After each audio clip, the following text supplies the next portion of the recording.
In the Gisozi Genocide Museum in Rwanda, Kofi Annan is not a hero, let alone a man of peace.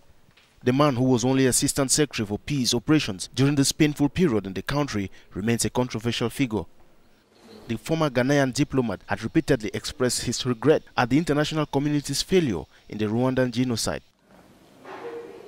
Despite his efforts, some Rwandans have not forgotten his role and still have difficulties forgiving his efforts in this painful tragedy 25 years later.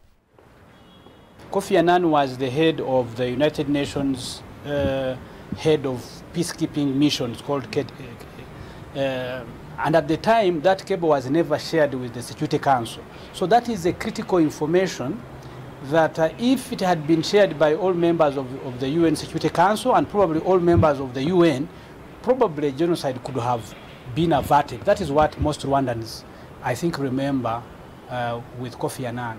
I cannot say that he left a good legacy to the Rwandans. The only legacy he left to the Rwandans was that we thought the international community existed. But in reality, Kofi Annan showed us that the international community did not exist, rather that it exists only for the interests of the superpowers. The episode of the Rwandan genocide remains the darkest and most difficult of the career of one of the most popular and charismatic leaders of the United Nations.